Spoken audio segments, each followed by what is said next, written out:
Hello,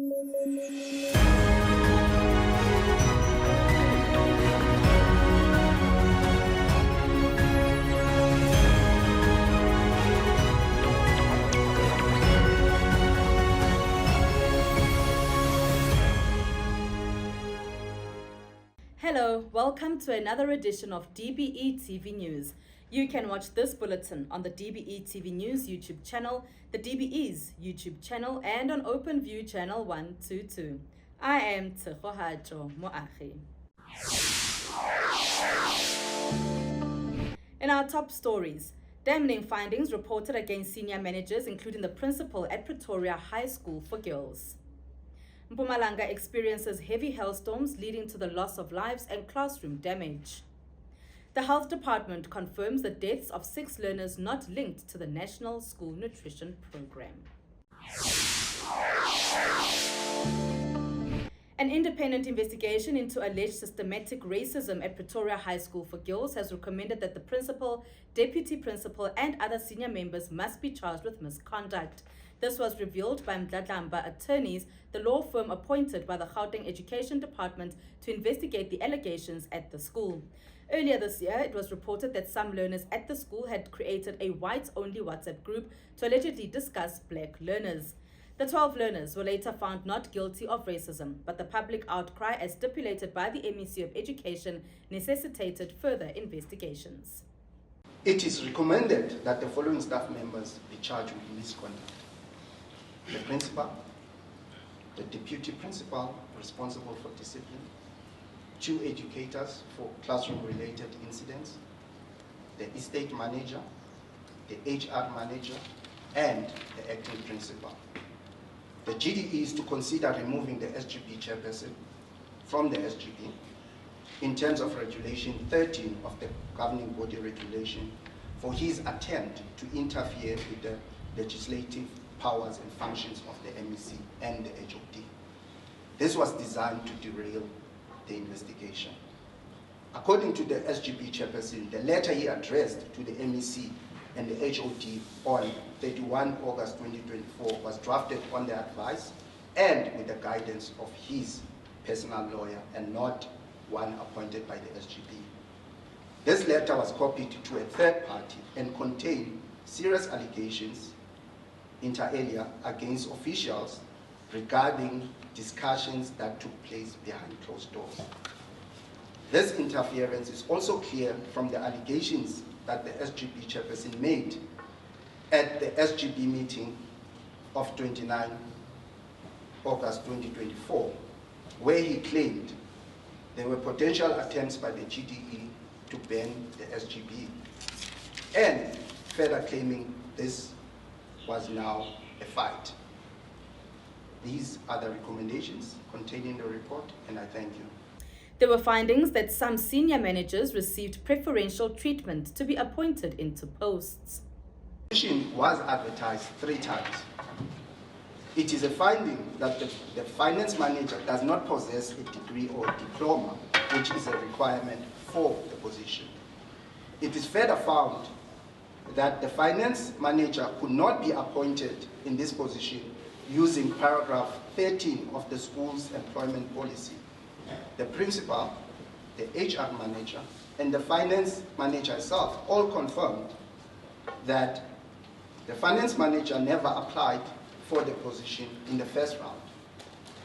When she applied for the position in the second round, she was shortlisted, albeit she did not possess the qualifications for the position.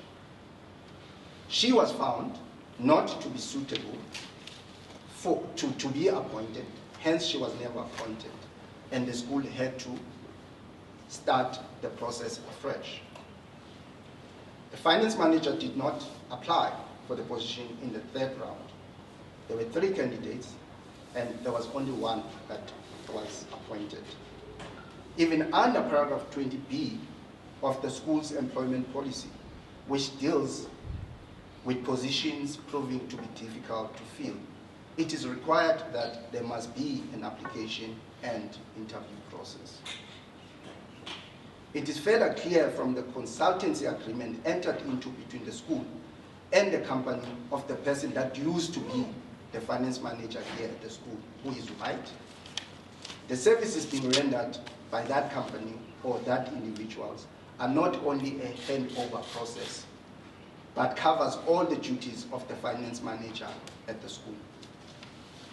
Albeit no conclusive evidence was found that the finance manager was appointed to the position because of a race, the evidence indicates she was favored for appointment, and this appointment was not in line with the school's employment policy. Consequently, the principal contravened, again, the policy on the South African standard for principalship, and in terms of section 18(1)(a) and F of the Employment of Educators Act, has committed misconduct. The HR manager has failed also in this regard to comply with her obligations to ensure adherence to the school's employment policy as set out in paragraph 8.1.3 thereof. As a result, she has committed misconduct under paragraph 11.4 of the school's disciplinary code and procedure for support staff. Officials from the Department of Basic Education, led by Minister Sibuye Gwagube, have concluded the Education Ministerial meeting in Brazil between 29 and 30 October 2024.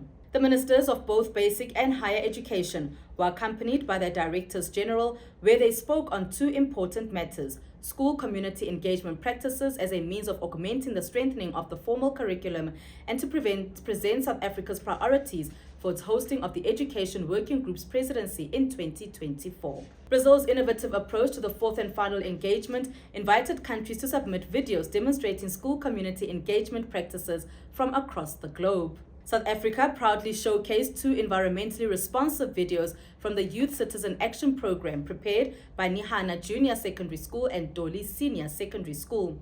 Director General Matanzima Mweli said the videos showcased by the two schools carried the philosophy of Ubuntu, solidarity with humanity. I am because you are. Civil society organization AfriForum and more than 40 other organizations say they will not support the potential implementation of two clauses in the Basic Education Laws Amendment Act. President Cyril Ramaphosa signed the bill into law despite some criticism from some members of the GNU and civil society organizations.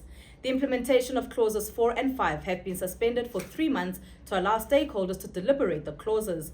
They deal with home language and admission policies. According to Kali Kriel, CEO of AfriForum, who's described the opposition to these provisions as the most important struggle the organization has been involved in since its formation 18 years ago. Moenie tongering aan ons ouers se reg om oor ons kinders te besluit nie.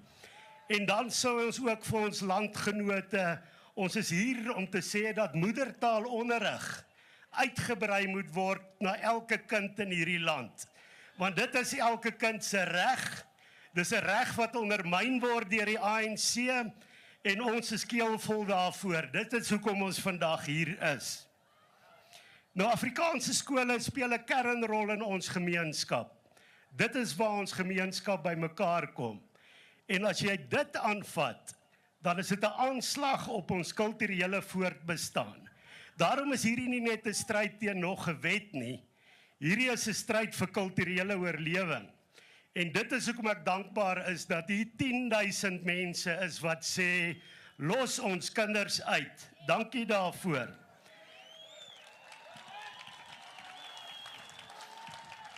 Ook met die 1994 ooreenkoms was daar die hoop gewees dat die wigte en teenwigte ons sou beskerm. En dit was die bedoeling. Maar skynbaar het die ANC nie belang gestel om wigte en teenwigte te respekteer nie. Hulle het eerder vir ons liggewigte en booswigte gebring. Een booswig is Panjasa Lesufi. Kom ons sê net vir hom, skande. Sies. Panjasa Lesufi en sy LER Cheluane tel die dae af om Afrikaanse skole te kan teiken. Hulle sê daar's nie plek vir Afrikaanse skole nie. Nou ons boodskap vir Panjasa Lesufi is, ander het dit al probeer. In 1825 het Lord Charles Somerset 'n deklarasie uitgereik dat alle skole moet Engels wees. So ons sit al 200 jaar met hierdie anti-Afrikaanse ideoloog. Toe in 1902 het Lord Milner dieselfde gedoen. En vandag doen Panjaa Salesufi dieselfde. En ons sê vir hom, die ander het misluk, jy gaan ook misluk. Daarom eis ons, skrap artikel 4 en 5 van die Bela-wet. Ons sê skrap. Skrap. Ashdown Primary School in Pietermaritzburg is just one of the schools that has been damaged when a storm ripped through the KwaZulu-Natal province. There has been structural damage to the school building, with the extent yet to be assessed. The KwaZulu-Natal Education Department and province say they are keeping a close eye on weather warnings as released by the South African Weather Services. In Mpumalanga, a hailstorm ripped through the Mpumalanga province between 27 and 28 October, leaving a trail of destruction and loss behind. Over 50 primary and high schools in Nkangala, Nkomazi and the Bohlabela district have been damaged, with the biggest damage being roofs being blown away. Godida High School, situated in Role, is one of the worst affected schools. The province is still counting the costs of the damage. Schooling in most schools is continuing, although on a rotational basis, with others halting learning and teaching due to the extent of the damage. Matric exams in the province have not been affected and are proceeding smoothly as churches open their doors to the class of 2024 to write their final examinations. Well, at the moment we've counted about 40 schools that have since been affected by the hailstorm which started on Sunday evening, and we know it affected this area on Monday afternoon, causing more damage to houses but to schools as well, and the number of schools affected is growing. Initially the numbers were low, but as people are starting to report from schools, we see the number increasing. But we're also seeing the images, they are showing serious damage, and we are now having to make plans, particularly for the grade 12 learners who are currently writing for examinations. As for this particular school, which is one of the worst affected, we have relocated the learners to the nearby church where they are currently writing exams from. They will remain there for the rest of the exam, which is the end of November, because there is no other option. As the Mpumalanga Education MEC, Kathy Dlamini, continues to monitor the situation, she says she's devastated as the plans were to move forward, but the storm has paused those plans as the infrastructure damage will need to be attended to as soon as possible. Very much painful because we are having a serious backlog of infrastructure development in our province. Just these days I was very much into the schools that were built by the parents, that I'm receiving a number of requests from the Bohlabela district in particular of looking at their schools, because most of the schools were built by the parents, and we have not done much as the current government to say, man, let's profile those schools and see what is that we can do and prioritize them. Little did I know that I would be going around and looking at the very same schools, meaning that God was directing me that watch out, something is coming to those schools. So I'm very much hurt. I must say very much hurt, because in our plans we were looking to move forward, but now we have to go back and fix all the schools that have been damaged, and we are really, really very sorry for what happened, but it's a natural disaster. When we return, clarity is given by two ministers regarding the National School Nutrition Program and the latest incidents of food poisoning in the country. Are you moving house or office? Need a reliable and professional company to assist? Look no further. Sitewa Logistics is the one for you. With over 5 years' experience in home and office removals, Sitewa Logistics operates throughout South Africa and promises to transport your belongings carefully with ease and proficiency at an affordable price. Contact Sitewa Logistics today. Call 071 950 1148 for more information. Alternatively, send an email on info@sitewagroup.com. Sitewa Logistics, moving goods safely from point A to B. Minister of Health Dr. Aaron Motsoaledi says the National School Nutrition Program administered by the Department of Basic Education is not implemented in the deaths of 6 children from Soweto. Motsoaledi briefed the media together with the Minister of Police Senzo Mchunu and Minister of Small Businesses Stella Ndabeni-Abrahams. A toxicology report has revealed that the children died from organophosphate, a chemical found in pesticides. As far as we are concerned, there's no evidence to link this with the school nutrition program all over the country. We have completely excluded it, maybe until we find evidence. At the moment, we don't have it. All the kids who got sick at school did not eat from the nutritional program of the school. They go out of the gate and buy something from hawkers. As we told you, our biggest fear is that we had that this organophosphate, which in Sepedi is called ralipirime, is actually being sold by hawkers. But the school nutrition program has not caused any of the problems. Until we gather further evidence, it will remain so. If we get any more evidence about that, we'll inform you. Meanwhile, the Minister of Police had this message to parents.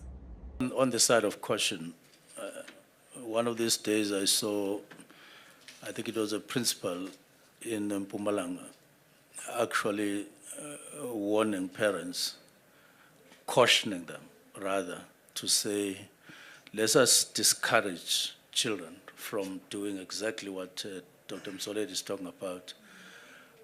It rather goes to parents to warn their children, don't go outside the gate, buy whatever, particularly at this point in time, because it's going to cause us a lot of trouble. Let me take this opportunity once more that on our behalf of all of us, we do want to sympathize with families who have lost children and those who have gone to hospital, and all of them. We are doing all what we're doing to actually be on the safer side as soon as possible, but our sympathies to them. Thank you. At the same time, police are investigating the death of a 10-year-old girl from Alexandra who is said to have also consumed snacks from a spaza shop in the area. Her mother and brother have been hospitalized. In Limpopo, the Education Department has suspended food sales temporarily in and around schools due to a surge in alleged food poisoning incidents across the province. This precautionary measure aims to safeguard learners' health and well-being, especially during this examination period.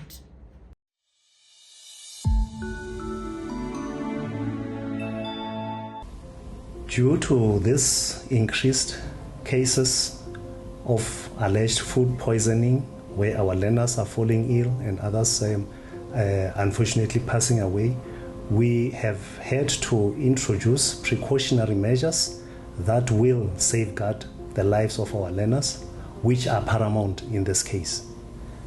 And because of that, from the 28th of October 2024, we are going to be suspending all selling of food within schoolyards and outside and in the vicinity of our schools. This is meant to allow us space as a department, together with other stakeholders, the municipalities, the Limpopo Department of Economic Development and Tourism, and other stakeholders to investigate these matters. We can assure you that we will do all in our powers that it is done as quickly as possible so that life of our small businesses can resume as normal. We therefore plead for your support, parents, the community, and all other stakeholders so that this matter can be resolved as quickly as possible. A school is a development center. Those are the words of the Gauteng Education MEC Matume Chilwane during his address at the School Safety Imbizo held in El Dorado Park. The Imbizo brought together various stakeholders within the sector to discuss and find solutions to the lack of safety in some schools in the province. Issues of crime, bullying, gangsterism, vandalism, drugs, and alcohol abuse were discussed, as these incidents have a negative impact on teaching and learning. The department has identified at least 245 schools in the province which are high-risk areas due to locations and learner behavior. It's not talk shops, it's decisions that will be coming out and we'll be implementing them. I want our schools in Gauteng to be safe. Schools must be safe. A school must have proper infrastructure, well maintained. A school must be functioning. Proper teaching and learning must adequately take place. 8 private security companies, wardens, parents, and other stakeholders formed a team earlier this year to monitor the situation at some of the high-risk schools in the community. They secured the schools before and after learning and teaching hours, with improvements in late coming being noted and less criminal activities reported.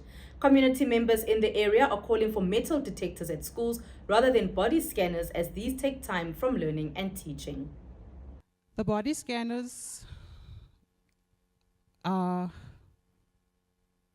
it takes away from teaching time, because can you imagine 1,000 learners going to school that need to be searched? Each school was issued with 2 scanners, if I'm not correct. So it takes a long time to scan those children at the gate with the body scanners. So the metal detectors are much more effective. And yes, to your comment, we don't want military camps. But the unfortunate reality of the schools in Eldorado Park and Klipspruit is that guns and weapons are common. You will not believe the stuff that we have confiscated from kids in school bags. So the metal detectors are definitely necessary. This is what other community members have had to say regarding school safety in Eldorado Park. There's criminal elements that are not only taking place based on patrollers only or learners, also our principals are also involved. No one is speaking on issue of principals being involved when it comes to the criminal activities that are happening at our school. I was serving at one of the schools whereby police, I'm still upset with the police. I'm still upset whereby the principal forged a signature. Forge a signature of a chairperson. We open a case as the SGP members. That case went further to Pretoria for forensic. The report came back positive. Today the principal is still serving. The case has not yet been attended to. It's 2 years now. No one is saying anything. Maybe we should assist each other with zooming into where the problem really lies. I want to echo something that was said by the female speaker before me when she said that most of these problems are probably mental. There is a silent monster that nobody wants to talk about. The whole world, nobody wants to talk about that. It is a condition called dyslexia. And yes, I'm also dyslexic. It is a genetic condition, hereditary. You get it from parent to child. So when you address issues that affect learners, you should know that most of the time you are going to point to parents, because parents most likely suffered from the very same condition or a similar condition. Now, issues of discipline in schools. If you were to zoom in and speak to those who are in charge, who are the disciplinary committees of the school, the SPSTs, you will find that majority of these learners that are problematic in schools cannot read and write. You are missing the whole point by pointing to infrastructure, money, this, that. No. These are learners that grow disinterested in education because they do not have the ability to read and write. And unfortunately, it is a natural condition. From this imbizo, can there be results? Because we can't be attending imbizos and nothing happens. More especially here in this, I don't stay in this area, but more especially in this area, we have been coming to this area for so much time with the same problem of drugs. in this area. And now, there was a campaign that we signed a pledge on that campaign on quality learning and safety campaign in schools. And nothing happens after us signing that pledge. So that is what we are asking as an organization. Oguti, let us be part of this. Now there are some few things that I've written, like let us have partnership and collaboration. Let us establish joint committees of education, transport, and transport department. Let us open communication channels, more especially in schools. Let there be databases in schools. Schools should know, principals should know, SMTs should know who is transporting these kids to this school. And those transporters have all necessary documents that are needed to transport kids to the school. Because safety of these kids are our concern too. Thank you very much. And that's how we end this bulletin on the DBE TV News YouTube channel, the DBE's YouTube channel, and on OpenView channel 122. Remember to send through your stories or comments by contacting us on our X page handle, DBE TV News, and on Facebook, DBE TV News. Before we go, the exam season is well underway. If you are in matric, all the best as you continue to write your exams. Be focused and do your best. Thank you for watching.